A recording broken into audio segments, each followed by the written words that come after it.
വളരെ താല്പര്യത്തോടെ സൂമിൽ കടന്നു വന്ന എല്ലാ പ്രിയപ്പെട്ടവരെയും ഓർത്ത് ദൈവത്തിന്റെ സ്തോത്രം ചെയ്യുന്നു. ദൈവവചനം കേൾക്കുവാനും പഠിക്കുവാനും ഹൃദയത്തിൽ നാം കാണിക്കുന്നതായ താല്പര്യം പരിശുദ്ധാത്മാ പ്രേരിതമാണ്. പരിശുദ്ധാത്മാവിന്റെ സഹായമില്ലാതെ നമുക്ക് ദൈവവചനം കേൾക്കുവാനോ പഠിക്കുവാനോ കഴിയുകയില്ല. അത് ഹൃദയത്തിൽ സംഗ്രഹിക്കാനും അത് നമ്മുടെ ആത്മീക ജീവിതത്തിന് പ്രയോജനപ്പെടുവാനും ദൈവമായ കർത്താവ് സഹായിക്കുമാറാകട്ടെ. ദൈവത്തിന് സ്തോത്രം. കഴിഞ്ഞ ദിവസങ്ങളിൽ നാം പഠിച്ചുകൊണ്ടിരുന്നതായ ആ വേദഭാഗം തന്നെ തുടർന്ന് നമുക്ക് ചിന്തിപ്പാൻ ദൈവമായ കർത്താവ് സഹായിക്കുമാറാകട്ടെ. Price the Lord. നാം കഴിഞ്ഞ ക്ലാസ്സിൽ പഠിച്ചു നിർത്തിയതായ വേദഭാഗത്തേക്ക് നമ്മുടെ ശ്രദ്ധയെ തിരിക്കാം. കഴിഞ്ഞ ക്ലാസ്സിൽ നാം ഉൽപ്പത്തി പുസ്തകം 6-ാം അധ്യായത്തിൽ ദൈവത്തിന്റെ അടുത്ത പദ്ധതിയുടെ ആരംഭത്തെക്കുറിച്ചാണ് നാം ചിന്തിച്ച് തുടങ്ങിയത്. ഉൽപ്പത്തി പുസ്തകത്തിന്റെ ആദ്യത്തെ 5 അധ്യായങ്ങളിൽ ദൈവം മനുഷ്യന് വേണ്ടി ഒരുക്കി വെച്ചിരുന്നതായ ആ വലിയ ഭാഗ്യ പദവി നഷ്ടപ്പെട്ടു പോയതും മനുഷ്യൻ ദൈവത്തിങ്കിൽ നിന്ന് വളരെ അകന്ന് ദൈവത്തിന്റെ പദ്ധതിയിൽ നിന്ന് അന്യപ്പെട്ടു പോയതുമായ വിഷയങ്ങൾ നാം വിശദമായി ചിന്തിപ്പാനായിട്ടിടയായി. ഏതാണ്ട് 2000 വർഷത്തെ, അതായത്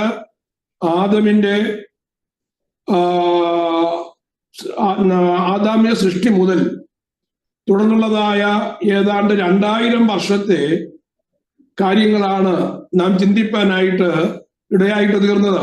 അതിനനുസരിച്ചുള്ളതായ ഒരു ചാർട്ടും നമ്മൾ കാണുവാനായിട്ടിടയായി. ആ ചാർട്ടും പ്രകാരം 10-ാം തലമുറക്കാരനായ, അല്ലെങ്കിൽ ആദം മുതൽ 10ാമത്തെ തലമുറക്കാരനായ നോഹ തന്റെ ആയുഷ്കാലം 950 വർഷമാണ് ആയിരുന്നു എന്ന് നമുക്ക് വേദപുസ്തകത്തിൽ നിന്ന് മനസ്സിലാക്കുവാനായിട്ട് കഴിയും. കാൽക്കുലേഷൻ അനുസരിച്ച്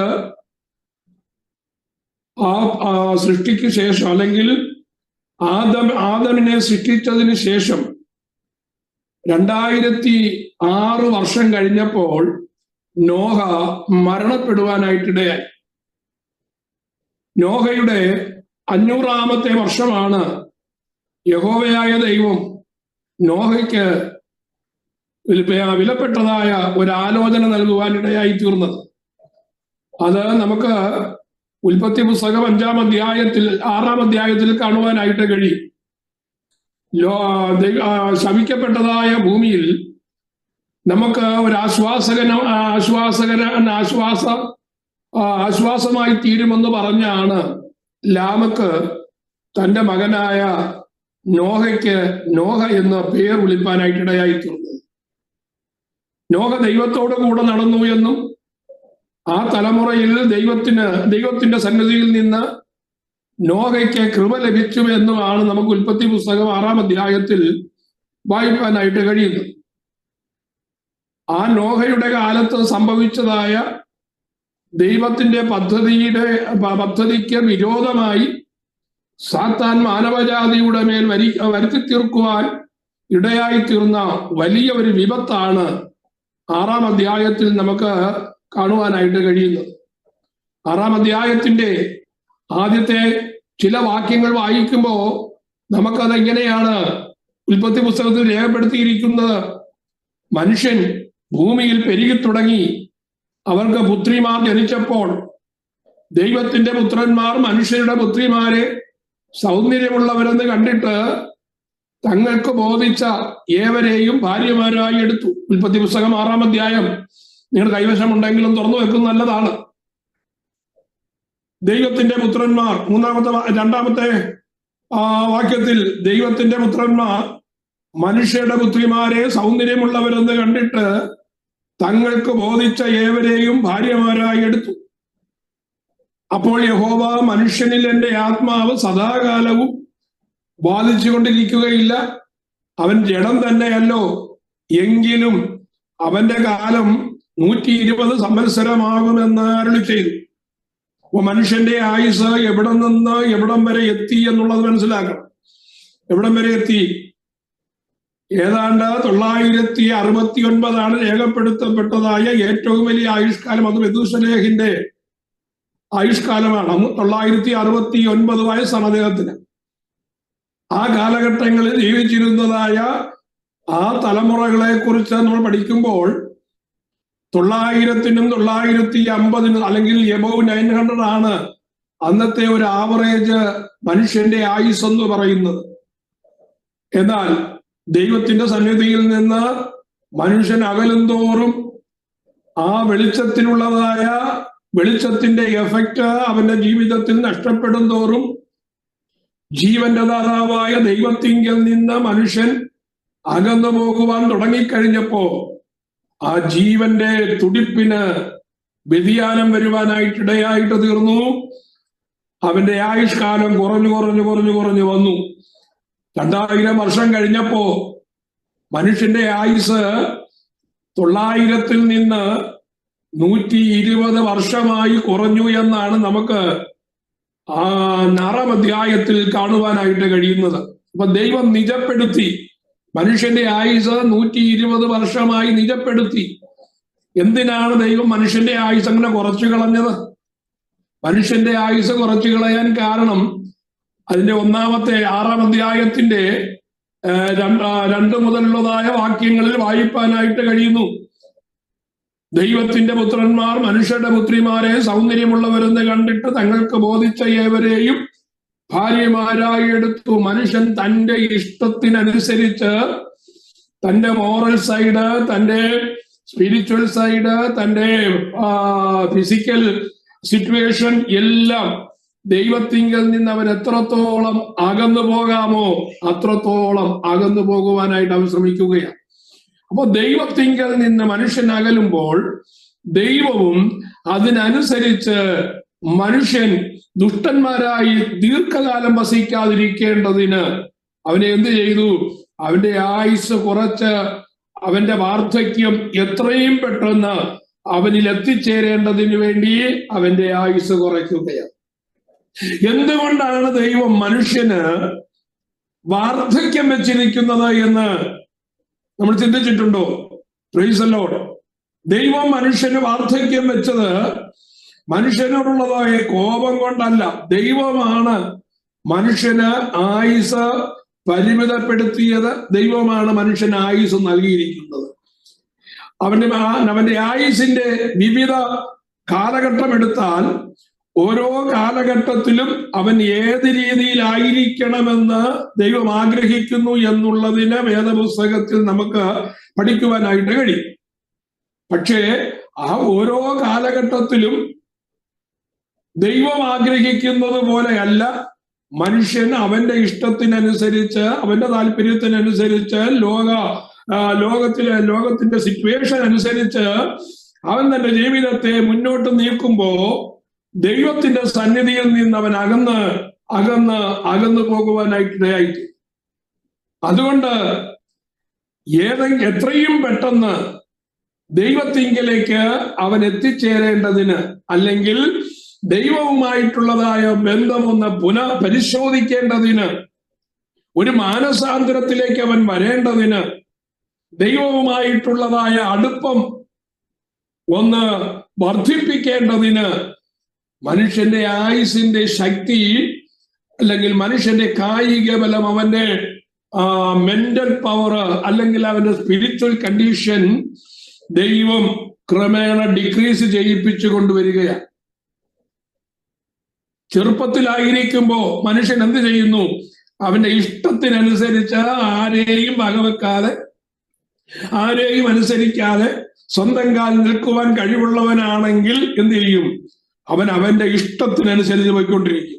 ഇന്നത്തെ ചെറുപ്പക്കാരെ കണ്ടു കഴിഞ്ഞാൽ നമുക്കറിയാം, ചെറുപ്പക്കാരോട് അവർ പോകുന്ന പാത തെറ്റാണെന്ന് പറയുകയോ അവർ ചെയ്യുന്നത് ശരിയല്ല എന്ന് അവരോട് പറയുകയോ ചെയ്താൽ ആ പറയുന്നവരോട് യൗവനക്കാർക്ക് യാതൊരു പ്രതിപത്തിയുമില്ല. ആ ഒരു തലമുറയിലാണെന്ന് വന്നിരിക്കുന്നത്. അപ്പൊ അന്നും അങ്ങനെ തന്നെ ആയിരുന്നിരിക്കും. അപ്പോ അവന്റെ സ്വന്തം കഴിവ് ക്രമേണ ഉത്തരവാദിത്വത്തിലേക്ക് വഴിതെളിച്ച് അവന്റെ ജീവിതത്തിന്റെ ഭാരങ്ങൾ ഏറി വരുമ്പോ, അവന്റെ ജീവിതത്തിന്റെ ശൂന്യതയെക്കുറിച്ച് അവന് ബോധം വന്നു കഴിയുമ്പോ, അവന്റെ ബലഹീനത വെളിപ്പെട്ട് കഴിയുമ്പോ, അവന്റെ ആശ്രയബോധം നഷ്ടപ്പെടുവാൻ ആരംഭിക്കുമ്പോ അവൻ കരുത്തനായ മറ്റൊരു ആശ്രയ സ്ഥാനത്തേക്ക് തിരിയും. മധ്യവയസ്കനായ ഒരുവന് ആത്മീയത്തിലേക്ക് മടങ്ങി വരുവാനുള്ളതായ ഒരു ആഗ്രഹം ഉണ്ടാകുന്നതിന്റെ പശ്ചാത്തലം അതാണ്.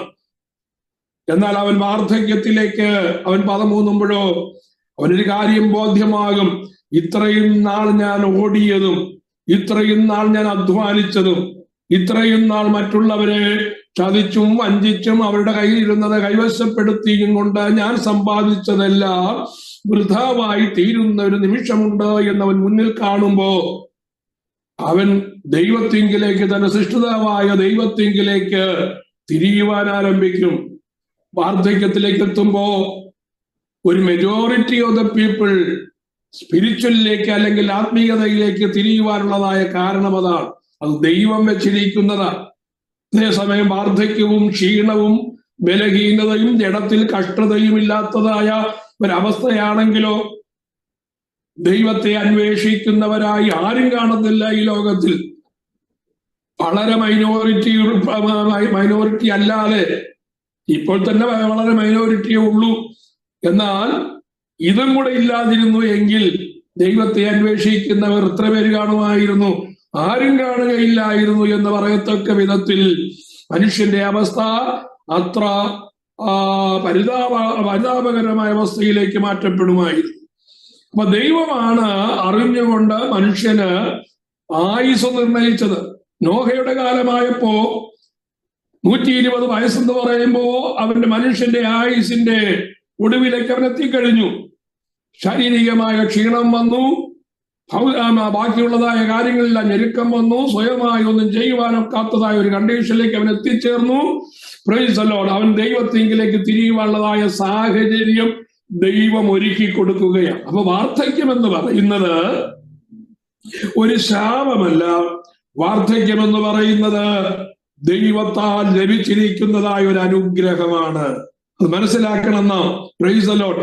അതുകൊണ്ട് വാർദ്ധക്യത്തെ അംഗീകരിക്കാതിരിക്കുകയോ വാർദ്ധക്യത്തെ നാം തൃണവൽഗണിക്കുകയോ ഞാൻ വയസ്സായി പോയി എന്ന് മറ്റുള്ളവർ ഗ്രഹിക്കാതിരിക്കേണ്ടതിന് നമ്മുടെ ശാരീരികമായ ക്ഷമതയിൽ നാം വരുന്നതായ കൃത്രിമ മാറ്റങ്ങളൊന്നും ദൈവ മുമ്പാകെ പ്രസാദകരമല്ല എന്നും കൂടെ ഓർക്കണം. ദൈവം വെച്ചിരിക്കുന്നതായ പ്രകൃതി മാറ്റങ്ങൾ നാം ദൈവത്തെ അംഗീകരിച്ചുകൊണ്ട് ദൈവത്തിന് സ്തോത്രം ചെയ്തുകൊണ്ട് അത് നന്മയ്ക്കായിട്ടാണ് നമുക്ക് തന്നിരിക്കുന്നത് എന്ന് വിചാരിച്ചുകൊണ്ട് അത് അതുപോലെ നാം അക്സെപ്റ്റ് ചെയ്യുവാൻ തയ്യാറാകണം. Praise the lord. സൗന്ദര്യവർദ്ധക കാര്യങ്ങളും മറ്റു കാര്യങ്ങളും ഒക്കെ വിപുലമായി കൊണ്ടിരിക്കുന്ന ലോകത്തിൽ 70 വയസ്സ് 80 വയസ്സ് 90 വയസ്സൊക്കെ ആയ മനുഷ്യൻ പോലും ചെറുപ്പക്കാരായി നടക്കുവാൻ എന്തൊക്കെ കാട്ടിക്കൂട്ടാമോ അതെല്ലാം കാട്ടിക്കൂട്ടുന്നുണ്ട്. ഈവൻ നമ്മുടെ വിശ്വാസ സമൂഹത്തിൽ തന്നെ നമുക്കത് കാണുവാനായിട്ട് കഴിയും. ഞാൻ പറഞ്ഞു വന്നത്, ദൈവമാണ് മനുഷ്യന്റെ ആയുസിന്റെ വിവിധ ഘട്ടങ്ങൾ നിർണയിക്കുന്നതും മനുഷ്യന് ശാരീരികമായും മാനസികമായും ഒക്കെ വരുന്നതായ മാറ്റങ്ങളും ദൈവം കൽപ്പിച്ചു തന്നിരിക്കുന്നതുമായ അനുഗ്രഹത്തിന്റെ പാതകളാണ് എന്ന് ഒരു ദൈവ പൈതൽ മനസ്സിലാക്കണം. ഏതായാലും പോകട്ടെ, ഞാൻ നമ്മുടെ വിഷയത്തിലേക്ക് വരട്ടെ. 3-ാമത്തെ വാക്യം വായിക്കുമ്പോ യഹോവയായ ദൈവം പറയുകയാണ്, മനുഷ്യനിൽ എന്റെ ആത്മാവ് സദാകാലവും ബാധിച്ചുകൊണ്ടിരിക്കുകയില്ല. അവൻ ജഡം തന്നെയല്ലോ, എങ്കിലും അവന്റെ കാലം 120 സംവത്സരമാകുമെന്നരുളി ചെയ്തു. അടുത്ത ഭാഗം, അക്കാലത്ത് ഭൂമിയിൽ മല്ലന്മാർ ഉണ്ടായിരുന്നു. അതിന്റെ ശേഷവും ദൈവത്തിന്റെ പുത്രന്മാർ മനുഷ്യരുടെ പുത്രിമാരുടെ അടുക്കൽ ചെന്നിട്ട് അവർ മക്കളെ പ്രസവിച്ചു. ഇവരാകുന്നു പുരാതന കാലത്തെ വീരന്മാർ, കീർത്തി കേട്ട പുരുഷന്മാർ തന്നെ. Price the Lord. ജയൻസ് എന്നാണ് അവിടെ നമുക്ക് ഇംഗ്ലീഷിൽ വായിപ്പാനായിട്ട് കഴിയുന്നത്. മൂലഭാഷയിൽ ഈ മല്ലന്മാർക്ക് കൊടുത്തിരിക്കുന്നതായ പേര് നെഫലിസ് എന്നാണ് ഞാൻ കഴിഞ്ഞ ആഴ്ചയിൽ ഒന്ന് സൂചിപ്പിക്കാനിടയായി. എന്തുകൊണ്ടാണ് ദൈവം നോഹയുടെ കാലത്ത് മനുഷ്യനെ മുഴുവനായി നശിപ്പിച്ചു കളഞ്ഞത് എന്ന് ഓർത്ത് പലപ്പോഴും പലരും ദൈവത്തെ കുറ്റം പറയുന്നത് കേൾക്കുന്നത് സർവ്വസാധാരണമാണ്. Price the Lord. നാം സേവിക്കുന്നതായ ദൈവം ഇത്ര കരുണയില്ലാത്തവനാണോ? ഇത്ര ക്രൂരനാണോ? ചെറിയ ചെറിയ പാപങ്ങൾ പോലും ക്ഷമിക്കാൻ കഴിയാതവണ്ണം മനുഷ്യ വംശത്തെ മുഴുവനും നശിപ്പിച്ച് കളയത്തക്ക രീതിയിൽ ഇത്രത്തോളം കോപ കഥാപാത്രമാണോ എന്നൊക്കെ ചോദിച്ചുകൊണ്ട് ദൈവത്തിന്റെ പ്രവൃത്തിയെ ചോദ്യം ചെയ്യുന്നതായ ചോദ്യങ്ങളൊക്കെ കേട്ട് കാണും. നിങ്ങൾക്കും ഒരുപക്ഷെ ചിലർക്കെങ്കിലും ഹൃദയത്തിൽ ചിന്ത വരാനായിട്ട് സാധ്യതയുണ്ട്. Price the Lord. ഒരാപ്പിള് പറിച്ചു തിന്നപ്പോ മനുഷ്യനെ ഏതൻ തോട്ടത്തിൽ നിന്ന് എന്നേക്കുമായി പുറത്താക്കി കളഞ്ഞു. നമ്മൾ സാധാരണ ചെയ്യുന്നത് പോലെ നമ്മുടെ കുഞ്ഞുങ്ങൾ ഒരു കുറ്റം ചെയ്ത് കഴിഞ്ഞാൽ, മോനെ ഇപ്പൊ ചെയ്തതിരിക്കട്ടെ, ഇനി നാളെ നീ അത് ചെയ്യരുത് എന്ന് പറഞ്ഞ് ഒരു പ്രാവശ്യം അവന് ക്ഷമ കൊടുത്തുകൂടായിരുന്നു. Price the Lord. മനുഷ്യൻ നഗ്നനായി. ആ നഗ്നത മറയ്ക്കാനായിട്ട് ദൈവം അവനെ അണിയിച്ചിരുന്നതായ തേജസ്സിന്റെ വസ്ത്രം എന്ത് ചെയ്തു? അത് ഉരിഞ്ഞ് താഴെ പോയി. ദൈവം അതിന് പകരം ആ വസ്ത്രം തന്നെ ഒരു പ്രാവശ്യം കൂടെ എടുത്തുടിപ്പിച്ചിട്ട് തെറ്റ് വന്നു, നീ ഇനിയും ആവർത്തിക്കരുതെന്ന് പറഞ്ഞ് അവനെ വീണ്ടും ആ തേജസ്സിന്റെ വസ്ത്രം ഉടുപ്പിച്ചുകൂടായിരുന്നു. അവനെ എന്തിനാണ് ഏദൻ തോട്ടത്തിൽ നിന്ന് പുറത്താക്കി കളഞ്ഞത് എന്ന് ചോദിക്കുന്നതായ ചോദ്യത്തിന്റെ ഉത്തരം നമ്മൾ ആ ഭാഗം ചിന്തിച്ചപ്പോ പറഞ്ഞ് നിങ്ങൾക്ക് ഓർമ്മ കാണും. 6-ാം അധ്യായത്തിലേക്ക് വരുമ്പോഴും ഇവിടെ നോഹയുടെ കാലത്ത് എല്ലാ കുടുംബങ്ങളും വഷളായി ഭൂമിയിൽ മല്ലന്മാരെ കൊണ്ട് നിറയുവാനായിട്ടിടയായിട്ട് തീർന്നു. ഭൂമിയിൽ മല്ലന്മാരെ കൊണ്ട് നിറഞ്ഞതായ ഈ ഭൂമിയിലെ സകല മനുഷ്യരെയും നോഹയും നോഹയുടെ കുടുംബവും ഒഴികെ ബാക്കി എല്ലാത്തിനെയും ഒന്നടങ്കം നശിപ്പിച്ച് കളയുവാൻ ദൈവം കാണിച്ചത് വലിയ ക്രൂരതയല്ലേ എന്നൊരു ചോദ്യം ചോദിപ്പാനായിട്ട് സാധ്യതയുണ്ട്. നിങ്ങളുടെ ഹൃദയത്തിൽ അങ്ങനെ ഒരു ചോദ്യമുണ്ടെങ്കിൽ പ്രൈസ് ദി ലോർഡ്, ന്യായമായി ഉയരാവുന്നതായ ചോദ്യമാണ്. ആ ചോദ്യത്തിന്റെ ഉത്തരമാണ് ഞാൻ പറയുവാനായിട്ട് പോകുന്നത്. Price the Lord. ദൈവം ഒരിക്കലും ക്രൂരനല്ല. ദൈവം ഒരിക്കലും കരുണയില്ലാത്തവനല്ല. ദൈവം കരുണയുടെ ഉറവിടമാണ്. ദൈവം കൃപയുടെ ദാതാവാണ്. Price the Lord. ദൈവത്തിന്റെ മുമ്പിൽ അനീതിയായിട്ടൊന്നുമില്ല. ദൈവം തന്റെ നീതിയെ എപ്പോഴും പ്രദർശിപ്പിക്കുന്നവനാണ്. അതുകൊണ്ട് ദൈവത്തിന്റെ പ്രവൃത്തിക്ക് പിന്നിൽ ഒരു വലിയ നീതിയുണ്ട്. ദൈവത്തിന്റെ നീതിയുണ്ട് എന്ന് മനസ്സിലാക്കണം. ഒരിക്കലും ചോദ്യം ചെയ്യുവാൻ കഴിയാത്ത, ആർക്കും ക്വസ്റ്റ്യൻ ചെയ്യുവാൻ കഴിയാത്തതായ ഒരു വലിയ നീതി ദൈവത്തിന്റെ പക്കലുണ്ട്. ആ നീതി തുടർന്നു കൊണ്ടുപോകുവാൻ ദൈവത്തിന് കഴിയത്തില്ല എങ്കിൽ ദൈവം ഒരിക്കലും ദൈവമായിരിക്കുകയില്ല. ദൈവം നീതിമാനായ ദൈവമാണ് എന്ന് ദൈവം തന്നെ കുറിച്ച് പറഞ്ഞിട്ടുണ്ട്. ഞാൻ നീതിയും ന്യായവും ഉള്ളവനാണ് എന്ന് ദൈവം തന്നെ കുറിച്ച് തന്നെ പറഞ്ഞിട്ടുണ്ട്. അപ്പോ ദൈവത്തിന്റെ പ്രവൃത്തിയുടെ പിന്നിൽ നീതിയുണ്ട്. ആ നീതി നാം വ്യക്തമായി മനസ്സിലാക്കണം. Price the Lord. ഇവിടെ മാനവജാതിയെ നശിപ്പിച്ചു കളയുവാൻ എന്താണ് കാരണമെന്ന് ചോദിച്ചാൽ, നെഫലിസ് എന്ന് പറയുന്നതായ ഒരു പ്രത്യേക വർഗം ഭൂമിയിൽ നിറയുവാനായിട്ട് ആരംഭിച്ചു. ഇത് എവിടുന്ന, എന്താണ് നെഫലിസ് എന്ന് പറഞ്ഞാൽ? നെഫലിസ് എന്ന് പറഞ്ഞത് നമ്മൾ വായിക്കുന്നത് പോലെ ദൈവത്തിന്റെ പുത്രന്മാർ, അതായത് ദൈവത്തിന്റെ ദൂതന്മാർ മനുഷ്യന്റെ പുത്രിമാരെ സൗന്ദര്യമുള്ളവരെന്ന് കണ്ടിട്ട് അവരെ എന്ത് ചെയ്തു? ഭാര്യമാരായി എടുത്തു. Price the Lord. 2 സ്വാഭാവികമല്ലാത്തതായ ഒരു ബന്ധം അവിടെ ഉരുത്തിരിയുവാനായിട്ടിടയായിട്ട് തീർന്നു. Praise the Lord. ഈ ദൂതന്മാരുടെ ഉത്ഭവസ്ഥാനം എന്താണ്, ഈ ദൂതന്മാർ ആരാണെന്നൊക്കെ നമുക്ക് ഏഞ്ചലിക് വേൾഡ് പഠിക്കുമ്പോൾ കൃത്യമായി മനസ്സിലാക്കുവാനായിട്ട് കഴിയും. അവിടെ ഒന്നും നമുക്ക് സംശയത്തിന് യാതൊരു ഇടവുമില്ലാത്ത വിധത്തിലാണ് അതിന്റെ വിശദീകരണം വരുന്നത്.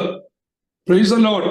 അപ്പോ ദൈവത്തിന്റെ ദൂതന്മാർ, സ്വർഗീയ ശരീരസ്ഥരായിരിക്കേണ്ടതായ ദൂതന്മാർക്ക് തങ്ങൾക്ക് ലഭിച്ചതായ പ്രത്യേക പ്രിവിലേജിൻ പ്രകാരം അവർ ഭൂമിയിലുള്ളതായ സ്ത്രീകളെ സൗന്ദര്യമുള്ളവരെന്ന് കണ്ടിട്ട് അവരെ ഭാര്യമാരായിട്ടെടുത്തു. അവർക്ക് ഭൂമിയിൽ പുത്രന്മാർ ജനിപ്പാനായിട്ടിടയായി. ആ പുത്രന്മാരെയാണെന്തെന്ന് പറയുന്നത് മല്ലന്മാർ അഥവാ നെഫലിസ് എന്ന് പറയുന്നത്. ഈ നെഫലിസിന്റെ പ്രത്യേകത എന്താണെന്ന് ചോദിച്ചാൽ, ഇവര് ദൂതന്മാരുടെയും മനുഷ്യരുടെയും സങ്കലനമായതുകൊണ്ട് അവർ ആ ബന്ധത്തിൽ കൂടെ ജനിക്കുന്നതായ മക്കളെ സംബന്ധിച്ച് ഒരു വലിയ ന്യൂനതയുള്ളതായ ഒരു കാര്യം എന്താ എന്ന് ചോദിച്ചാൽ, either they are angels nor they are human beings. അവര് ദൂതന്മാരുമല്ല മനുഷ്യന്മാരുമല്ലാത്തതായ രീതിയിൽ രണ്ടിന്റെയും ഇടയ്ക്കുള്ളതായ ഒരു സങ്കലന വർഗമായി, കണ്ടാൽ വൈരൂപ്യമുള്ള ഒരു മാംസപിണ്ഡമായിരിക്കത്തക്ക വിധത്തിൽ ആജാനുബാഹുക്കളായ രൂപങ്ങളായി അവർ തീരുവാനായിട്ടിടയായിട്ട് തീർന്നു. അപ്പോ ദൂതന്റെയും മനുഷ്യ സ്ത്രീകളുടെയും ബന്ധം മൂലമുണ്ടാകുന്നതായ അവരുടെ സന്തതികൾ ഇങ്ങനെയുള്ളതായ വൈരൂപ്യമുള്ള മാംസപിണ്ഡങ്ങളായി മാറിയെന്നു മാത്രമല്ല, അവര് ദൂത ശരീരത്തിന്റെ പ്രത്യേകതകളോ മനുഷ്യ ശരീരത്തിന്റെ പ്രത്യേകതകളോ അവരിൽ ഇല്ലാതെ വണ്ണം അങ്ങനെയുള്ളതായ പ്രത്യേക സങ്കരമായി തീർന്നു. അവിടെ ഏറ്റവും പ്രധാനപ്പെട്ടതായ കാര്യം എന്താന്ന് ചോദിച്ചു കഴിഞ്ഞാൽ, they have no reproduction capacity. തങ്ങളിൽ നിന്ന് അടുത്ത ഒരു ജനറേഷൻ ഉണ്ടാകുവാൻ സാധ്യതയില്ലാത്ത വിധത്തിൽ അവർക്ക് ആ പ്രത്യുൽപാദന ശേഷി അല്ലെങ്കിൽ റീപ്രൊഡക്ഷൻ കപ്പാസിറ്റി നശിച്ചു പോയതായ ഒരു തലമുറ ജനിപ്പാനായിട്ടിടയായിട്ട് തീർന്നു. യഹോവയായ ദൈവം മനുഷ്യനെ അനുഗ്രഹിച്ച് മനുഷ്യന് കൊടുത്ത ഒന്നാമത്തെ അനുഗ്രഹം എന്ന് പറയുന്നത് എന്തായിരുന്നു? നിങ്ങൾ ഭൂമിയിലൊക്കെയും വർദ്ധിച്ച് പെരുകണമെന്നുള്ളതായിരുന്നു ഒന്നാമത്തെ അനുഗ്രഹം. മനുഷ്യന് ഏത് അനുഗ്രഹമാണോ ദൈവം നൽകിയത്, ആ അനുഗ്രഹം ഒരിക്കലും മനുഷ്യന്റെ മേൽ വാഴരുത്. ആ അനുഗ്രഹത്തിന് വിപരീതമായി മനുഷ്യൻ എന്നേക്കുമായി ശപിക്കപ്പെട്ടവരായി തീരണമെന്ന് പിശാച് കണക്ക് കൂട്ടിയതിന്റെ പിന്നിൽ പ്രൈസ് ദി ലോർഡ്, പിശാച് എന്ത് ചെയ്തു? പ്രത്യുൽപാദന ശേഷിയില്ലാത്ത അല്ലെങ്കിൽ റീപ്രൊഡക്റ്റീവ് കപ്പാസിറ്റി ഇല്ലാത്തതായ ഒരു തലമുറ രൂപപ്പെടുവാനുള്ളതായ ക്രമീകരണങ്ങൾ നോഹയുടെ തലമുറയിൽ ചെയ്യുവാനായിട്ടിടയായിട്ട് തീർന്നു. Praise the lord. ആ ഒരു തലമുറ ഭൂമിയിലൊക്കെയും വർദ്ധിച്ച് പെരുകിക്കഴിഞ്ഞാൽ എന്താ സംഭവിക്കുക? Praise the lord. അടുത്ത ഒരു തലമുറ ഉണ്ടാകുവാൻ സാധ്യതയില്ലാത്തതായ വിധത്തിൽ എന്തു സംഭവിക്കും? Praise the lord. മനുഷ്യവംശം അന്യാധീനപ്പെട്ടു പോകും. മനുഷ്യവംശം പിന്നെ അടുത്ത തലമുറ ഇല്ലാതെ വണ്ണം നശിച്ചു പോകുവാനായിട്ടിടയായിട്ട് തീരും. Price the Lord. അപ്പോ ദൈവം മനുഷ്യനിൽ കൂടെ എന്ത് പദ്ധതിയാണോ ഭൂമിയിൽ ആവിഷ്കരിക്കുവാനായിട്ട് പദ്ധതിയിട്ടത്, നോഹയുടെ തലമുറയോടെ അല്ലെങ്കിൽ അടുത്ത തലമുറയോടെ ആ പദ്ധതിക്ക് എന്നേക്കുമായി വിരാമം കുറിക്കും. ഭൂമിയിൽ മാനവജാതി ശേഷിക്കുകയില്ല എന്നുള്ളതായ ഒരു വലിയ അധമമായ സ്ഥിതിയിലേക്ക് ഭൂമി എത്തിച്ചേരുവാനായിട്ടിടയായിട്ട് തീരും. Price the Lord. അതുകൊണ്ട് ഈ ഒരു ബന്ധത്തിൽ പെടുവാൻ സാധ്യത കൊടുക്കാതെ നോഹയുടെ കുടുംബത്തെ മാത്രം ദൈവം വേർതിരിക്കുവാനായിട്ടിടയായിട്ട് തീർന്നു. ബാക്കിയുള്ള തലമുറകളെല്ലാം ആ വഷളത്വത്തിന്റെ കീഴിൽ അമർന്നുപോയി. Price the Lord. അങ്ങനെ അമർന്നു പോയത് കൊണ്ട് എന്താ സംഭവിച്ചെന്നറിയാമോ? നമുക്ക് ആ കാലത്തെ എഴുതപ്പെട്ടതായ ചരിത്രങ്ങൾ വായിച്ചു നോക്കണം. Price the Lord. ഹല്ലേലൂയ. തൽമൂദുകൾ ഉൾപ്പെടെയുള്ളതായ നമുക്ക് ലഭിക്കുവാൻ സാധ്യതയുള്ളതായ സകല ഗ്രന്ഥങ്ങളും നമുക്ക് വായിച്ചാൽ മനസ്സിലാക്കുവാൻ കഴിയുന്നത്, മനുഷ്യനെ നിയന്ത്രിക്കുവാൻ കഴിയാത്തതായ ശാരീരികവും മാനസികവുമായ വൈകല്യങ്ങളിലേക്ക് ഭൂമിയിലെ സകലതും മാറ്റപ്പെടുവാനായിട്ടിടയായിട്ട് തീർന്നു. അങ്ങനെ മനുഷ്യൻ മുഖാന്തരം ഭൂമിയും ഭൂമിയിലുള്ളതായ സകലതും ശാപത്തിനും പാപത്തിനും മ്ലേച്ഛതയ്ക്കും കീഴിൽ അമരപ്പെടുവാൻ ഇടയായിട്ട് തീർന്നതുകൊണ്ട് ആ തലമുറ മുഴുവനും നശിക്കേണ്ടത് ദൈവത്തിന്റെ വാഗ്ദത്ത നിവർത്തിക്ക്, ദൈവത്തിന്റെ പദ്ധതിയുടെ മുന്നോട്ടുള്ളതായ ഗമനത്തിന് ആവശ്യമായി വന്നതുകൊണ്ട് മനുഷ്യന് ദൈവം കൊടുത്തതായ അനുഗ്രഹം അവൻ പ്രാപിച്ചെടുക്കേണ്ടത് കൊണ്ട് ദൈവത്തിന് അത് ചെയ്യേണ്ടതായി വന്നു. ദൈവത്തിന്റെ നീതി ഭൂമിയിൽ സ്ഥാപിക്കേണ്ടതിനു വേണ്ടി മാനവജാതിയുടെ അവസാനം കുറിക്കേണ്ടതായി വന്നു. എന്തുകൊണ്ട് മാനവജാതിക്ക് ഇങ്ങനെ അവസാനം കുറിക്കണം? ഒന്നാമത്തെ കാര്യം ഞാൻ പറഞ്ഞു, വർദ്ധിച്ചു പെരുകുക എന്ന ദൈവിക ഉദ്ദേശത്തിന് വിപരീതമായി സാത്താന്യ ലോകം ആവിഷ്കരിച്ചതായ പദ്ധതിക്ക് ദൈവം നമ്മുടെ വിരാമം കുറിക്കുകയാണ്. 2, ഉൽപ്പത്തി പുസ്തകം 3-ാം അധ്യായത്തിൽ മാനവജാതിക്ക് കൊടുത്തതായ വലിയ വിലയേറിയ വാഗ്ദത്തമാണ് സ്ത്രീയുടെ സന്തതി ജനിക്കണമെന്നുള്ളത്. സ്ത്രീയുടെ സന്തതി ജനിക്കാതിരിക്കേണ്ടതിനു വേണ്ടി സകല സ്ത്രീകളെയും വഷളാക്കുക എന്നുള്ളതായ സാത്താന്യ പദ്ധതിയിൽ ഭൂമിയിലുള്ളതായ മാനവജാതി കീഴ്പ്പെട്ടു പോയപ്പോ സ്ത്രീയുടെ സന്തതിയെ ഭൂമിയിൽ അയക്കുവാൻ ഒരു വിശുദ്ധ വംശാവലി ദൈവത്തിന് ആവശ്യമായിരുന്നു. മ്ലേച്ഛതയില്ലാത്ത ദൈവത്തിന്റെ പദ്ധതി ആവിഷ്കരിക്കുവാൻ തയ്യാറുള്ള, അല്ലെങ്കിൽ അത് നടപ്പാക്കുവാൻ കപ്പാസിറ്റി ഉള്ളതായ ഒരു തലമുറ ഉണ്ടാകേണ്ടിയിരുന്നു. ഒരു വിശുദ്ധ വംശാവലിയുടെ ആവശ്യമുണ്ടായിരുന്നു.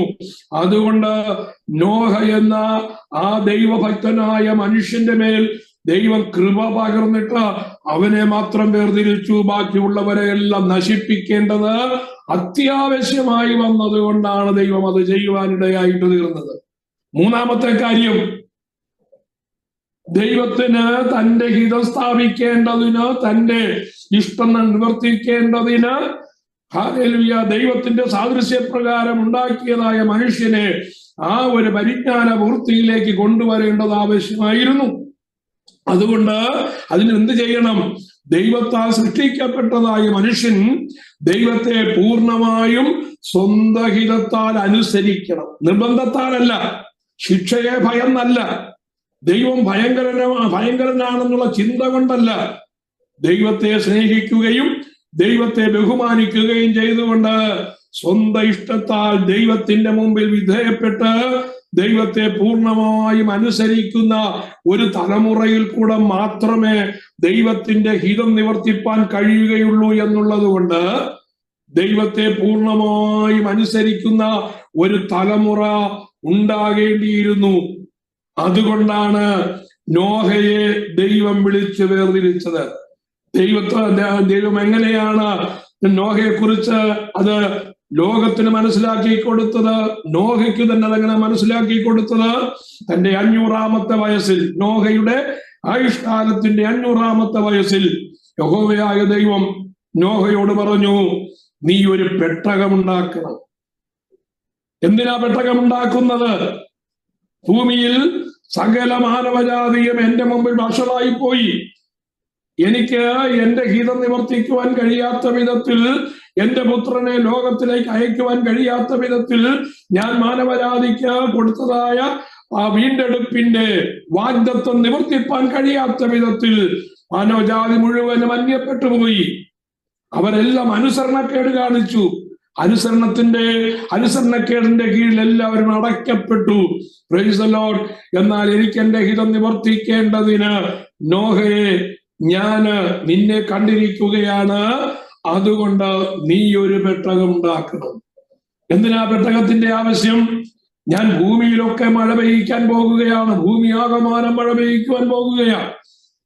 ആ മഴയിൽ ഭൂമി മുഴുവനും അതിലുള്ളതായ സകല ജീവജന്തുക്കളും ആ കെടുതിയിൽപ്പെട്ട് നശിച്ചു പോകും. ഞാൻ ആകാശത്തു നിന്ന് മഴ പെയ്യിക്കുവാൻ പോകുകയാണ്. ആ വെള്ളപ്പൊക്കത്തിൽ നിന്ന്, ആ ഫ്ലഡിൽ നിന്ന് നിന്നെയും നിന്റെ കുടുംബത്തെയും രക്ഷിപ്പാൻ എനിക്ക് പദ്ധതിയുണ്ട്. അതുകൊണ്ട് അതിൽ നിന്ന് രക്ഷപ്പെടേണ്ടതിന്, ഞാൻ പെയ്യിക്കുവാനിരിക്കുന്ന മഴയുടെ കെടുതിയിൽ നിന്ന് രക്ഷപ്പെടേണ്ടതിന് നീ ഒരു പെട്ടകമുണ്ടാക്കണമെന്ന് നോഹയോട് പറഞ്ഞു. നോഹ ചോദിച്ചില്ല എന്താ മഴയെന്ന. കാരണം അന്ന് വരെ ഭൂമിയിൽ മഴ പെയ്തിരുന്നില്ല എന്നാണ് ദൈവത്തിന്റെ തിരുവചനം നമുക്ക് തരുന്നതായ വിവരം. Price the lord. നോഹ ചോദിച്ചില്ല, ദൈവമേ എന്തിനാണ് മാനവജാതി നശിപ്പിക്കുന്നത്, എന്താണ് ഈ മഴ, ഈ മഴ എന്തെന്നറിയാതെ ഞാനെങ്ങനെ ഈ പെട്ടകമുണ്ടാക്കുന്നത്, ഏത് രീതിയിലാ പെട്ടകമുണ്ടാക്കേണ്ടത്, മഴ പെയ്താൽ ഇങ്ങനെയുള്ളതായ പെട്ടകത്തിന് എന്ത് സംഭവിക്കുമെന്ന് എനിക്ക് അറിയത്തില്ല, എവിടെങ്കിലുമൊക്കെ ന്യൂനത ഉണ്ടാകാൻ സാധ്യതയുണ്ട്, അതുകൊണ്ട് ആദ്യം ഒന്ന് മഴ പെയ്ച്ച് കാണിച്ച് ഞാനൊന്ന് പഠിച്ചു നോക്കിയിട്ട് അതിനെ പ്രതിരോധിക്കാൻ തക്കവണ്ണം ഞാൻ ഒരു പെട്ടകം പണിയാമെന്ന് നോഹ പറഞ്ഞില്ല. നോഹ എടുത്ത് പറഞ്ഞ പെട്ടകം ഉണ്ടാക്കാൻ പറഞ്ഞപ്പോ നോഹ തല കുനിച്ചു നിന്ന് കേട്ടു. പ്രൈസ്. നീ എന്ത് ചെയ്യണം, നീ ചെന്ന ഗോഫർ മരം വെട്ടിക്കൊണ്ടുവരണം, അതിനെ ഇന്ന രീതിയിൽ അതിനെ ചെത്തി മിനുക്കി പലകയാക്കണം, തടിയാക്കണം, അത് ഇന്ന രീതിയിൽ അതിനെ പണിയണം. ആ പെട്ടകത്തിന്റെ നീളം കൊടുത്തു, പെട്ടകത്തിന്റെ വീതി കൊടുത്തു, പെട്ടകത്തിന്റെ ഉയരം കൊടുത്തു, പെട്ടകത്തിനകത്തുണ്ടാക്കേണ്ടതായ 3 തട്ടുകളുടെ വിവരണം കൊടുത്തു. ആ തട്ടുകൾക്കിടയിൽ ഓരോ ജീവജാലങ്ങൾക്കും വസിക്കേണ്ടത് എങ്ങനെയെന്നുള്ളതായ കാര്യങ്ങൾ ദൈവം തന്റെ എഞ്ചിനീയറിംഗിൽ നോഹയ്ക്ക് ബോധ്യപ്പെടുത്തി. നോഹ എല്ലാം അക്ഷരം പ്രതി അത് കേട്ടു. നോഹയിൽ നിന്ന് ഒരു എതിർ പ്രതികരണവും ഉണ്ടായില്ല. നോഹ എന്തിനാണ് എന്നത് ചോദിച്ചില്ല. പൂർണ്ണമായും നോഹ എന്ത് ചെയ്തു, ദൈവത്തെ അനുസരിപ്പാനിടയായി. അതുവരെ കാണാതിരുന്നതായ ഒരു മഴയെ കുറിച്ച് പ്രവചനം, ഒരു ശബ്ദം കേട്ട് കഴിഞ്ഞപ്പോ അത് പെയ്യുന്നതായി അവൻ മനസ്സിലാക്കി, അല്ലെങ്കിൽ അത് പെയ്യുമെന്നുള്ളതായ വിശ്വാസത്താലുള്ള ഉറപ്പ് അവൻ ഏറ്റെടുപ്പാനിടയായിട്ട് തീർന്നു. ആ പെട്ടകത്തിൽ കൂടെ വർഷങ്ങൾക്ക് ശേഷം സംഭവിപ്പാനിരിക്കുന്ന മാനവജാതിയുടെ രക്ഷയുടെ പൂർത്തീകരണം നടക്കുവാൻ പോകുന്നു എന്ന് ആര് മനസ്സിലാക്കി? നോഹ വിശ്വാസത്താൽ മനസ്സിലാക്കി. Price the Lord. ഇന്ന് ദൈവം പറയുന്നതായ കാര്യങ്ങൾ പൂർണ്ണമായി വിശ്വസിപ്പാൻ കഴിയുന്നവന് മാത്രമേ നാളെയെ കുറിച്ചുള്ളതായ പ്രത്യാശ ഹൃദയത്തിൽ ഉണ്ടാകുകയുള്ളൂ എന്ന ആത്മീക പാഠം നമ്മൾ മറന്നു പോകരുത്. മാനവജാതി അല്ലെങ്കിൽ മനുഷ്യൻ എന്തുകൊണ്ട് പലപ്പോഴും നിരാശപ്പെട്ടു പോകുന്നു എന്ന് ചോദിച്ചാൽ, നാളെയെ കുറിച്ചുള്ളതായ പ്രത്യാശ, നാളെയെ കുറിച്ചുള്ളതായ അവന്റെ ധാരണ അവനിൽ നിഷ്ഫലമായി പോകുന്നത് കൊണ്ടാണ് ഇന്ന് അവൻ നിരാശപ്പെടുവാനിടയായിട്ട് തീർന്നത്. Price the Lord. അവന് ഡിപ്രഷൻ വരുവാൻ കാരണമായി തീരുന്നത്, അവൻ ജീവിതത്തെ വെറുക്കുവാനിടയായിട്ട് തീർന്നത്, അവന് ദൈവത്തിങ്കൽ നിന്ന് അന്യം നിന്ന് പോകുവാനിടയായിട്ട് തീരുന്നത്. അത് എന്തുകൊണ്ടാണ്? ഇന്ന് പറഞ്ഞിരിക്കുന്നതായ കാര്യങ്ങൾ വിശ്വസിക്കാത്തത് കൊണ്ടാണ്. Price the Lord. നമുക്കറിയാം, ഈ ലോകം ആരും തന്നെ തൃപ്തരല്ല എന്ന് നമുക്കറിയാം. ഏത് മണ്ഡലത്തിലിരിക്കുന്നവരെ എടുക്കൂ, ആരും തൃപ്തരല്ല. Price the Lord. എത്ര സൗഭാഗ്യമുണ്ടെന്ന് പറഞ്ഞാലും തൃപ്തരല്ല. ഞാൻ ദൈവമക്കളെ കുറിച്ചല്ല പറയുന്നത്, ലോകമക്കളെ കുറിച്ചാണ് പറയുന്നത്. എന്തുകൊണ്ടാണെന്നറിയാമോ? നാളെ എന്ത് സംഭവിക്കുമെന്ന് അറിയാത്തത് കൊണ്ട്, അവർക്ക് ഭയം കൊണ്ട് അവരാകെ ചാഞ്ചല്യമുള്ളവരാണ്. അവർക്കറിയില്ല നാളെ എന്ത് സംഭവിക്കുവാൻ പോകുന്നതെന്ന്. എന്തുകൊണ്ടാണ് നാളെയെ കുറിച്ചുള്ളതായ പ്രത്യാശ ഇല്ലാതിരിക്കുന്നത്? നാളെയെ കുറിച്ചുള്ളതായ പ്രത്യാശ ഇല്ലാതിരിക്കുന്നതിന് കാരണം ഇന്നിന്റെ അനുഭവങ്ങളെ വിശ്വസിക്കുവാൻ പറഞ്ഞിരിക്കുന്ന കാര്യങ്ങൾ വിശ്വസിക്കാത്തത് കൊണ്ടാണ്. ദൈവമക്കളെ എടുക്കൂ. ദൈവമക്കളെ സംബന്ധിച്ച് ശരിയായ ഒരു ദൈവമൈതൽ അവൻ ഏത് കാര്യത്തിലും തൃപ്തനായിരിക്കും. അതാണ് ആത്മാവിനാൽ നടത്തപ്പെടുന്ന ഒരു ദൈവമൈതലിന്റെ പ്രത്യേകത. വിശപ്പുണ്ടെങ്കിൽ അവൻ തൃപ്തനായിരിക്കും, കടബാധ്യത ഉണ്ടെങ്കിൽ തൃപ്തനായിരിക്കും. Price the Lord. അവന് രോഗമുണ്ടെങ്കിലും അവൻ അതൃപ്തി ഉണ്ടാകുകയില്ല. ഭാരമുണ്ടാകാം, പക്ഷേ അവൻ അതൃപ്തിയോ അതുമൂലമുള്ളതായ നിരാശയിലേക്കോ അതുമൂലമുള്ളതായ ഡിപ്രഷനിലേക്കോ അവന് പോകുവാൻ കഴിയില്ല. കാരണം ഇന്ന് ഈ ദിവസം കഴിഞ്ഞു പോകും എന്നുള്ളതായ ഒരു നല്ല പ്രത്യാശ അവന്റെ ഉള്ളത്തിലുണ്ട്. എന്നെ നടത്തുന്നവൻ ദൈവമാണ്. ദൈവം എന്നോട് ഇങ്ങനെ എന്നെ വാഗ്ദത്തം തന്നിട്ടുണ്ട്. ആ വാഗ്ദത്തങ്ങൾ നിവർത്തിപ്പാൻ എന്റെ ദൈവം വിശ്വസ്തനാണ് എന്ന് അവന്റെ ഹൃദയത്തിൽ ഇന്നിനെ കുറിച്ചുള്ളതായ വിശ്വാസം രൂഢമൂലമാകുന്നത് കൊണ്ട് നാളെയെ കുറിച്ചുള്ളതായ ആശങ്കകളിന്മേൽ അവന് ജയം പ്രാപിപ്പാൻ കഴിയും. ആ പ്രത്യാശയിൽ അവൻ നിലനിൽക്കും. ലോകം അസമാധാനതയിലേക്ക് പോകുന്നു എന്ന് പറഞ്ഞാലും, യുദ്ധങ്ങൾ ഉണ്ടാകാൻ പോകുന്നു എന്ന് പറഞ്ഞാലും, ക്ഷാമം വരാൻ പോകുന്നു എന്ന് പറഞ്ഞാലും, മഹാമാരി ഉണ്ടായെന്ന് പറഞ്ഞാലും ദൈവജനത്തിന് കുലുക്കം വരാത്തതിന് കാരണം എന്താണ്? Price the Lord. നമ്മുടെ അരുമനാഥനായ കർത്താവ് ഏത് സെക്കൻഡിലും കടന്നു വരും. നമുക്കൊരു നിത്യത ഒരുക്കിയിട്ടുണ്ട് എന്നുള്ളതായ ആ വലിയ പ്രത്യാശ നമ്മുടെ ഹൃദയത്തിൽ ഉണ്ടായതുകൊണ്ടാണ്. ആ പ്രത്യാശ എന്തുകൊണ്ട് ഹൃദയത്തിലുണ്ടായി? നാം ദൈവവചനം അനുസരിപ്പാൻ ദൈവസന്നിധാനത്തിൽ തീരുമാനമെടുത്തത് കൊണ്ടാണ് ആ പ്രത്യാശ നമ്മുടെ ഹൃദയത്തിൽ വരാൻ കാരണം. ഞാൻ പറഞ്ഞു വന്നത്, പ്രൈസ് ദി ലോർഡ്, നോഹ വർഷങ്ങൾക്ക് ശേഷം സംഭവിപ്പാനിരിക്കുന്നതായ വിലപ്പെട്ടതായ ഒരു വീണ്ടെടുപ്പിന്റെ പൂർത്തീകരണം അവൻ വിശ്വാസത്താൽ കാണുവാനിടയായി. അത് പത്രോസ് രേഖപ്പെടുത്തിയിരിക്കുന്നതായ വേദഭാഗം നമുക്ക് എടുക്കാം. പത്രോസിന്റെ 1-ാം ലേഖനം 3-ാം അധ്യായം അതിന്റെ 20-ഉം 21-ഉം വാക്യങ്ങൾ വായിക്കുമ്പോ നമുക്കത് കാണുവാനായിട്ട് കഴിയും. ആ വാക്യം ഇങ്ങനെയാണ്: ആ പെട്ടകത്തിൽ അല്പജനം എന്ന് വെച്ചാൽ 8 പേർ വെള്ളത്തിൽ കൂടെ രക്ഷ പ്രാപിച്ചു. അത് സ്നാനത്തിനൊരു മുൻകുറി. സ്നാനമോ ഇപ്പോൾ ജഡത്തിന്റെ അഴുക്ക് കളയുന്നതായിട്ടല്ല, ദൈവത്തോട് നല്ല മനസാക്ഷിക്കായിട്ട് അപേക്ഷയായിട്ടത്രേ യേശു ക്രിസ്തുവിന്റെ പുനരുത്ഥാനത്തിൽ നമ്മെയും രക്ഷിക്കുന്നത്. Praise the lord. നോഹ ആ പെട്ടകം ഉണ്ടാക്കിയപ്പോ താൻ പ്രത്യക്ഷത്തിൽ കാണുന്നത് മാത്രമല്ല, പിന്നെയോ സ്ത്രീയുടെ സന്തതിയായി വാഗ്ദത്തം ചെയ്തിരിക്കുന്നതായ ഒരു രക്ഷകൻ ഉണ്ടാകും. ആ രക്ഷകനിൽ കൂടെ ഒരു നാളൊരു വീണ്ടെടുപ്പുണ്ടാകുമെന്നുള്ളതായ ആ പ്രത്യാശയുടെ കാര്യം അവന്റെ ഹൃദയത്തിൽ നിറയുവാനായിട്ട് ഇടയായിട്ട് തീരുകയാണ്. Price the Lord. അതുകൊണ്ട് എന്നെ കേട്ടുകൊണ്ടിരിക്കുന്നതായ ദൈവ ജനത്തോട് എനിക്ക് പറയുവാനുള്ളതായ ഒരു കാര്യം എന്തെന്ന് ചോദിച്ചാൽ, ഇന്നിന്റെ വിഷയങ്ങളെ കുറിച്ച് നാം നിരാശപ്പെട്ടു പോകരുത്. നാം അവിശ്വാസികളായി തീരരുത്. നാം ദൈവത്തിന് മുമ്പാകെ പിറുപിറുക്കുന്നവരായി തീരരുത്. ദൈവത്തെ പരീക്ഷിക്കുന്നവരായി തീരരുത്. എന്റെ ജീവിതത്തിൽ ദൈവം തന്നിരിക്കുന്നതായ ഒരു പരീക്ഷാഘട്ടമാണ്. ഒന്നുകിൽ ദൈവത്തെ പൂർണ്ണമായും അനുസരിക്കേണ്ടതുപോലെ അനുസരിക്കുന്നില്ല, ആ അനുസരണത്തിലേക്ക് എന്നെ കൊണ്ടുവരേണ്ടതിന് വേണ്ടിയാണ് ദൈവം എനിക്ക് തന്നിരിക്കുന്നതായ ആ പ്രസന്റ് സിറ്റുവേഷൻ എന്ന് ഹല്ലേലൂയ ഭാരത്തിൽ കൂടെ, വേദനയിൽ കൂടെ, ഞെരുക്കത്തിൽ കൂടെ കടന്നു പോകുന്ന ഓരോ ദൈവമൈതലും ഗ്രഹിക്കണം. രണ്ടാമത്, പ്രൈസ് ദി ലോർഡ്, ഞാൻ ദൈവത്തിന്റെ പൈതലായിരിക്കുന്നിടത്തോളം ദൈവവചനം അതിൻ്റെതായ നിലയിൽ ഞാൻ അനുസരിക്കുന്നിടത്തോളം കാലം എന്റെ മേലൊരു കഷ്ടതയ്ക്കും ഞെരുക്കത്തിനും വാഴുവാൻ സാധ്യമല്ല. നാളെ എനിക്കൊരു വാഗ്ദത്ത നിവർത്തി ഉണ്ടാകും, ദൈവത്താൽ ഒരു വീണ്ടെടുപ്പ് എനിക്കുണ്ടാകുമെന്നുള്ളതായ വലിയ ഉറപ്പ് നമ്മുടെ ഹൃദയത്തിൽ രൂഢമൂലമാകണം. അതാണ് ദൈവം നമ്മളെ കുറിച്ച് ആഗ്രഹിക്കുന്നതായ വിഷയം. ദൈവത്തിന് സ്തോത്രം. Price the Lord. ഞാൻ മുന്നോട്ട് കടന്നു പോകുകയാണ്. അപ്പൊ നോഹയുടെ കാലത്ത് എന്താ സംഭവിച്ചത്? Price the Lord. ജലപ്രളയത്തിന് ദൈവം പ്ലാൻ ചെയ്തു. 500-ാമത്തെ വർഷം നോഹയ്ക്ക് കൽപ്പന അള്ളപ്പാട് കൊടുത്തു. നോഹ പെട്ടകം പണി ആരംഭിച്ചു. പ്രളയം ആരംഭിക്കുവാൻ പോകുകയാണ്. അതിനു മുമ്പ് നമുക്ക് വായിപ്പാനായിട്ട് കഴിയും. Price the lord. അടുത്ത നോഹയുടെ തലമുറ, നോഹ വരെയുള്ളതായ തലമുറ, ഞാനത് പ്രത്യേകിച്ച് പറയേണ്ട കാര്യമില്ലല്ലോ, ഞാൻ നേരത്തെ അത് പറഞ്ഞിട്ടുള്ളതാണ്. ആദം മുതൽ നോഹ വരെ 10 തലമുറകളാണ്. ആദമിന്റെ മകനായ ശേത്ത്, ശേത്തിന്റെ മകൻ എനോസ്, എനോസിന്റെ മകൻ കെനാൻ, കെനാന്റെ മകൻ വീണ്ടും എനോസ്, എനോസിന്റെ മകൻ മഹലേൽ, മഹലേലിന്റെ മകൻ യാരദ്, യാരദിന്റെ മകൻ ഹാനോക്ക്, ഹാനോക്കിന്റെ മകൻ മെതുസലേഹ്, മെതുസലേഹിന്റെ മകൻ ലാമക്, ലാമക്കിന്റെ മകൻ നോഹ.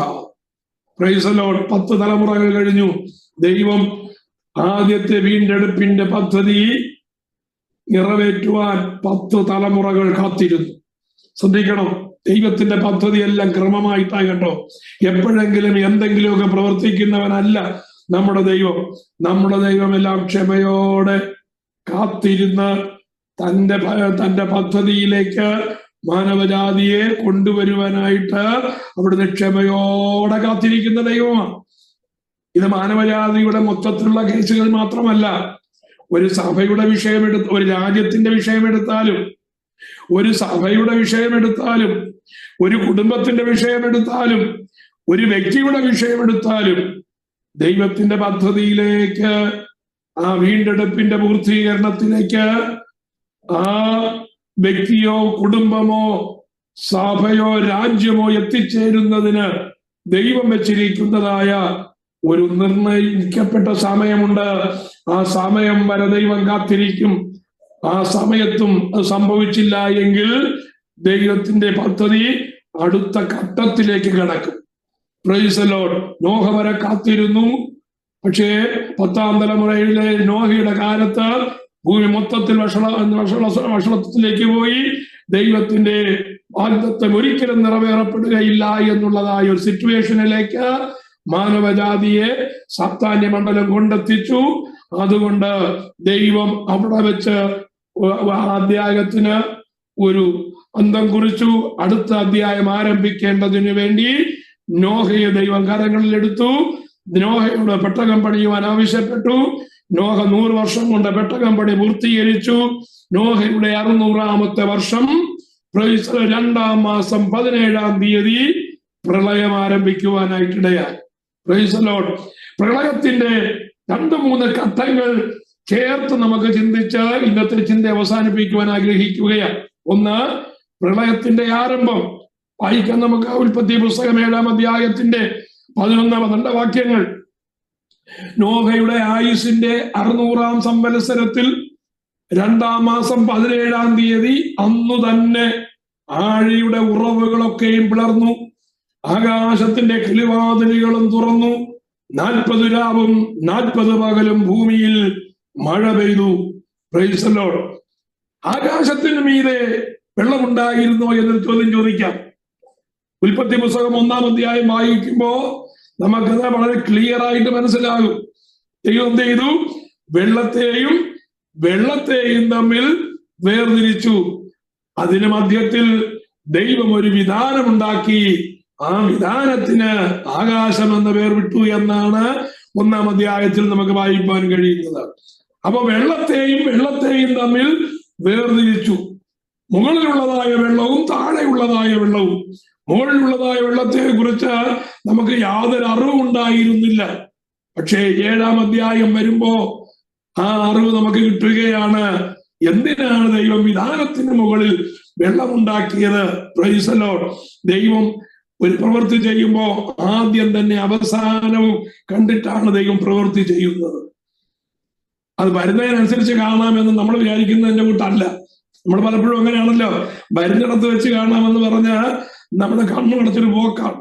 ദൈവം അങ്ങനല്ല കേട്ടോ. ദൈവം ഒരു കാര്യം ആരംഭിക്കുന്നതിന് മുമ്പേ അതിന്റെ അവസാനം എന്തായിരിക്കുമെന്ന് മനസ്സിലാക്കി അത് കണ്ടിട്ടാണ് ആരംഭം എങ്ങനെ ആയിരിക്കണമെന്ന് നിശ്ചയിക്കുന്നത്. Price the Lord. അതുകൊണ്ട് തന്നെ അതിന്റെ സൃഷ്ടിപ്പിന്റെ ആദ്യ ഘട്ടത്തിൽ തന്നെ ദൈവം ഭൂമിയുടെ മേൽ ചൊരിയേണ്ടതായ വെള്ളത്തെ ഒരുക്കി നിർത്തി. Price the Lord. ഭൂമിയിൽ മഴ പെയ്യുവാനുള്ളതായ സമയമായി. തന്നെ നോഹയുടെ ആയുസിന്റെ 600ാം സംവത്സരം 2ാം മാസം 17ാം തീയതി ആഴിയുടെ ഉറവുകൾ തുറന്നു, ആകാശത്തിന്റെ കിളിവാതിലുകളും തുറന്നു. ആകാശത്തിന്റെ കിളിവാതിൽ തുറന്നപ്പോ അന്ന് വരെ അനുഭവിക്കാത്തതായ ഒരു വലിയ അനുഭവം നോഹയുടെ പെട്ടകത്തിന്റെ മുകളിൽ അനുഭവപ്പെടുന്നത് നോഹയ്ക്ക് മനസ്സിലായി. നോഹയുടെ മേൽ മഴ പെയ്തില്ലല്ലോ. നോഹ പെട്ടകത്തിനകത്ത് കയറിയപ്പോ യഹോവയായ ദൈവമാണ് നോഹയുടെ പെട്ടകത്തിന്റെ വാതിലടച്ച് കുറ്റിയിട്ടത്. Price the lord. അത് കഴിഞ്ഞപ്പോഴാണ് ആകാശത്തിന്റെ കിളിവാതിൽ തുറന്നത്. ആകാശത്തിന്റെ കിളിവാതിൽ തുറന്നു കഴിഞ്ഞപ്പോ എത്ര ഫോഴ്സിലായിരിക്കും ആ വെള്ളം വന്ന് വീഴുന്നത്. ഇന്ന് നാം അനുഭവിക്കുന്നത് പോലെ ചാറ്റമഴയോ അല്ലെങ്കിൽ ഇന്നത്തെ മഴ പോലെ അല്ല എന്നുള്ള കാര്യം മനസ്സിലാക്കണം. മുകളിൽ കെട്ടിയിരിക്കുന്ന ഒരു റിസർവോയർ പൊട്ടിയാൽ ആ റിസർവോയറിൽ നിന്ന് വെള്ളം എത്ര ഫോഴ്സിലായിരിക്കും താഴേക്ക് വരിക?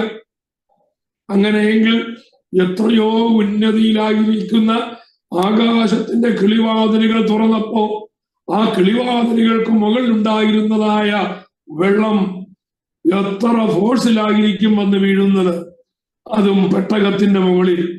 അതൊക്കെ നമ്മൾ ചിന്തിച്ചു നോക്കണം. പക്ഷേ പെട്ടകത്തിന് എന്തില്ല? പെട്ടകത്തിന് ഒരു കുലുക്കവുമില്ല, ഒരു നാശവും സംഭവിച്ചില്ല. Price the Lord. ദൈവത്താൽ കരുതപ്പെടുന്നതായ ഒരു പെട്ടകമാണ്. ദൈവത്താൽ കരുതപ്പെടുന്ന ഒരു പെട്ടകമാണെങ്കിൽ, ദൈവത്താൽ നിർമ്മിതമായ ഒരു പെട്ടകമാണെങ്കിൽ, ദൈവം കൊടുത്തിരിക്കുന്നതായ കണ്ടീഷൻസ് എല്ലാം ആ പെട്ടകത്തിൽ അപ്ലൈ ചെയ്തിട്ടുണ്ടെങ്കിൽ, പ്രൈസ് ദി ലോർഡ്, എത്ര ഫോഴ്സിൽ നിന്ന്, ഉയരത്തിൽ നിന്ന് വെള്ളം വന്നാലും, എത്ര ശക്തിയോടെ താഴെ നിന്ന് വെള്ളം പൊങ്ങിയാലും ആ പെട്ടകത്തിന് നാശം വരികയില്ല. ഇത് നമുക്കുള്ളതായ ഒരു ഉറപ്പാണ്. ഹല്ലേലൂയ. എന്നെ കേൾക്കുന്നതായ ദൈവത്തിന്റെ ഞാൻ മനസ്സിലാക്കേണ്ടത്, നാം ദൈവത്തിന്റെ വചനത്താൽ പണിയപ്പെടുന്നു എങ്കിൽ, ദൈവത്തിന്റെ ആലോചന അനുസരിക്കുന്നു എങ്കിൽ, ദൈവഹിതത്തിനനുസരിച്ച് ഞാൻ സമർപ്പിക്കപ്പെടുന്നു എങ്കിൽ, ദൈവത്തിന്റെ പദ്ധതി പൂർത്തീകരണത്തിനാണ് നമ്മുടെ ഉദ്ദേശമെങ്കിൽ, ഈ പ്രപഞ്ചത്തിൽ എന്ത് പ്രതിസന്ധി വന്നാലും അത് നമ്മെ തകർത്തു കളയുകയില്ല. നാം അതിനെ പ്രതിരോധിക്കുവാൻ തക്കവണ്ണം ദൈവം നമ്മുടെ മേലൊരു ശക്തി പകരുവാനിടയായിത്തീരും. Praise the lord. അത് വിശ്വസിക്കുന്നവർ ഇന്ന് രാത്രി കർത്താവിന്റെ വചനത്തിൽ ഉറച്ചാട്ടെ. ദൈവം നമ്മെ ധാരാളമായി സഹായിക്കട്ടെ. പ്രളയത്തിന്റെ ആരംഭമാണത്. ഇനിയും പ്രളയത്തിന്റെ തീവ്രത നോക്കാം. 7-ാം അധ്യായത്തിന്റെ 24-ാമത്തെ വാക്യത്തിലേക്ക് വരുമ്പോ, വെള്ളം ഭൂമിയിൽ 150 ദിവസം പൊങ്ങിക്കൊണ്ടിരുന്നു. 40 ദിവസം ഭൂമിയിൽ മഴ പെയ്തു എന്ന് വായിക്കുന്നു. 40 രാവും 40 പകലും ഭൂമിയിൽ മഴ പെയ്തു. മഴ പെയ്തപ്പോ പ്രളയം നിൽക്കേണ്ടതല്ലേ? പക്ഷേ മഴ നിന്നിട്ടും പ്രളയം നിന്നില്ല. Price the Lord. പ്രളയത്തിന്റെ തീവ്രത കൂടിക്കൊണ്ടിരിക്കുന്നേ ഉള്ളൂ. എന്താ കൂടാൻ കാരണം? ആഴിയുടെ ഉറവകൾ തുറക്കപ്പെട്ടിരിക്കുകയാണ്. ആ ആഴിയുടെ അടിത്തട്ടിൽ നിന്ന് വെള്ളം അതിശക്തിയോടെ മുകളിലേക്ക് കുതിച്ചു പൊങ്ങിക്കൊണ്ടേയിരിക്കുകയാണ്. ഈ പെട്ടകത്തെ അത് ഉയർത്തി ഉയർത്തി ഉയർത്തി ലോകത്തിലുള്ളതായ സകല പർവ്വതത്തിന്റെ കൊടുമുടികളെയും മൂടത്തക്കവണ്ണം ഈ ഭൂമി മുഴുവനും വെള്ളം കൊണ്ട് നിറഞ്ഞതായ ഒരു അനുഭവത്തിലേക്ക് കടന്നു വന്നു. എന്തിനെന്നറിയാമോ? 150 ദിവസം പ്രളയത്തിന്റെ തീവ്രത അനുഭവിച്ചു എങ്കിലും നോഹയുടെ പെട്ടകത്തിലുള്ളവർക്ക് എന്തെങ്കിലും ഒരു പാനിക് സിറ്റുവേഷൻ ഉണ്ടായതായി അവിടെ നമുക്ക് കാണുവാൻ കഴിയുന്നില്ല. പകരം നോഹയുടെ പെട്ടകം ആ വെള്ളത്തിന് മീതെ പൊങ്ങിക്കൊണ്ടേയിരുന്നു. പെട്ടകം പൊങ്ങി പൊങ്ങി പൊങ്ങി ഇതുവരെ പൊങ്ങി. Price the lord. അത് സകല കൊടുമുടികളെയും മൂടത്തക്കവണ്ണം വെള്ളം കൊണ്ട് നിറഞ്ഞു കഴിഞ്ഞപ്പോ ആ വെള്ളത്തിന്റെ മുകളിൽ കൂടെ ആ പെട്ടകം ഇതാ നിലയില്ലാതെ വണ്ണം സഞ്ചരിച്ചു കൊണ്ടിരിക്കുകയാണ്. നോഹയ്ക്ക് നിയന്ത്രിക്കാൻ അതിനകത്താണ് മോട്ടറുണ്ടോ? ഒരു സ്റ്റിയറിംഗ് ഉണ്ടോ? ഒരു എഞ്ചിനുണ്ടോ? Price the Lord. എന്നാൽ സകലത്തെയും നിയന്ത്രിക്കുന്ന ഒരു ദൈവത്തിന്റെ കരം.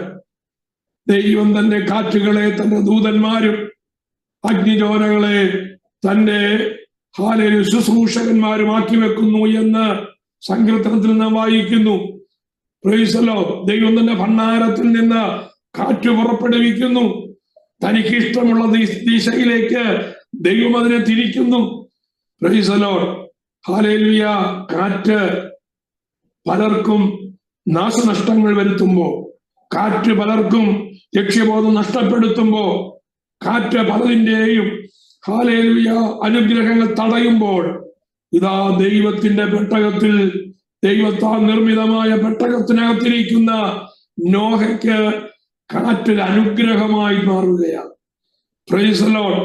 ആ പെട്ടകം ആ കാറ്റിന്റെ ആ വെള്ളത്തിന്റെ മുകളിൽ കൂടെ ഹല്ലേലൂയ അതിങ്ങനെ നീങ്ങിക്കൊണ്ടിരിക്കുകയാണ്. പറയട്ടെ, പ്രൈസ് ദി ലോർഡ്. ഏറ്റവും ആഴം കൂടുതലുള്ളതായ സമുദ്രത്തിൽ കാറ്റടിച്ചാൽ എന്താ സംഭവിക്കുക?